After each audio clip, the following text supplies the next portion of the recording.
It was a rainy Monday morning, and the subway was crowded as usual. The hustle and bustle of the city seemed amplified by the storm outside. Among the sea of passengers was Clara, a young woman in her late 20s, visibly pregnant and carrying a designer bag. Her face was pale, and her hand rested on her growing belly as she stepped into the packed train. Finding no available seats, Clara gripped the overhead rail, her exhaustion evident.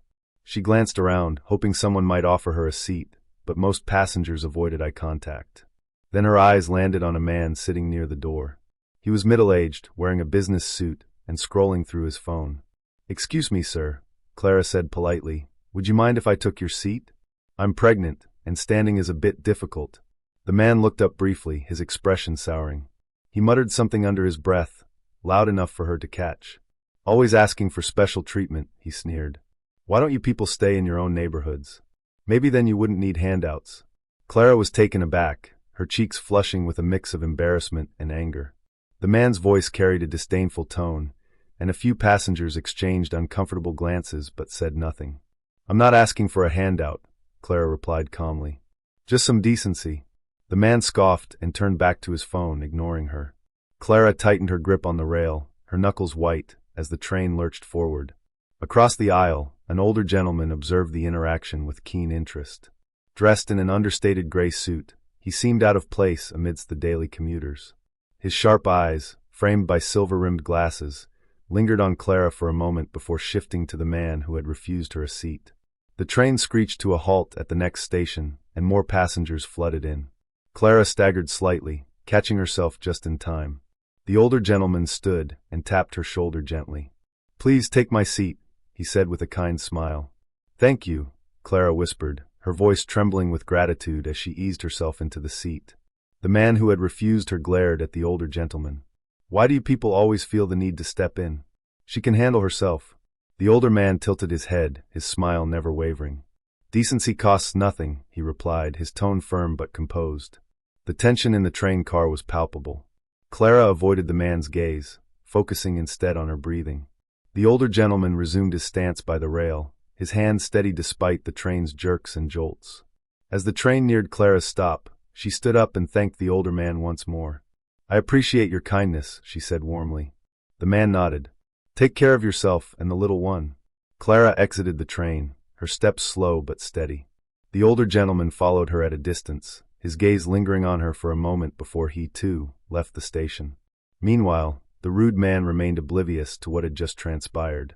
He exited at his usual stop, heading to the corporate office where he worked as a middle manager. That afternoon, he was summoned to the executive floor for an unexpected meeting. The boardroom was intimidating, with its sleek design and panoramic city views. Sitting at the head of the table was none other than Richard Hanover, one of the city's most influential millionaires. The older gentleman from the train. The rude man froze in the doorway, his arrogance replaced by visible discomfort. "Mr. Hanover," he stammered, "it's an honor." Richard raised an eyebrow, gesturing for him to sit. "I believe we've crossed paths before," he said, his tone neutral.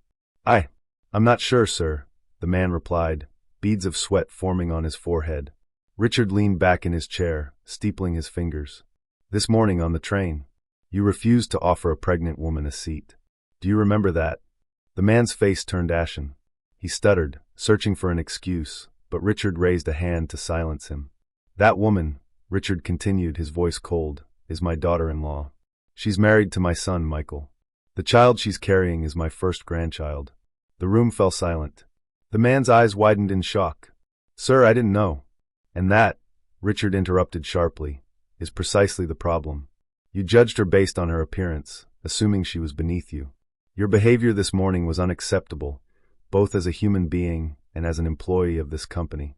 The man's heart sank as Richard's words sank in. He tried to stammer out an apology, but Richard shook his head. "Your actions reflect poorly on this organization. We hold ourselves to higher standards, and I'm afraid you no longer meet them. Effective immediately, your employment is terminated." The man left the building in a daze, his arrogance shattered. Meanwhile, Clara sat at home, unaware of the chain of events her morning had set in motion. She was grateful for the older man's kindness, but she didn't dwell on the incident. Her focus was on preparing for her baby's arrival. Richard, on the other hand, found himself reflecting on the day's events. He had seen many people like the rude man in his lifetime, quick to judge, slow to empathize. But moments like these reminded him of the power of standing up for what was right. As the sun set over the city, Clara felt a gentle kick from her baby. She smiled, feeling a renewed sense of hope. Little did she know, her silent resilience had inspired more change than she could ever imagine. That evening, Richard Hanover sat in his study, sipping a glass of wine and staring out at the city skyline. He couldn't shake the image of Clara on the train, her quiet strength in the face of blatant disrespect. It reminded him of his late wife, who had faced similar challenges when they were younger. His son, Michael, walked into the room, his expression a mix of concern and curiosity. "Dad, I heard you terminated someone today. Was it because of Clara?" Richard nodded, setting down his glass. "I couldn't let it slide, Michael. People like him think they can treat others poorly just because they assume they're better. Clara didn't deserve that, and neither does anyone else." Michael sat across from him, his brow furrowed. "I appreciate you standing up for her, Dad. She didn't tell me about it. Probably didn't want to worry me. But I know she's been feeling overwhelmed lately." Richard's gaze softened. "She's strong, Michael. But even the strongest people need support. Promise me you'll keep an eye on her." "I will," Michael said firmly. "Thank you for always having our back." The next day, Clara visited her favorite cafe, a cozy spot tucked away in a quiet corner of the city. She loved the place for its warmth and the friendly barista, who always remembered her order. As she waited for her tea, she noticed a woman staring at her from across the room. The woman approached hesitantly. She was in her early 40s, dressed in modest clothes, and carried an air of nervousness.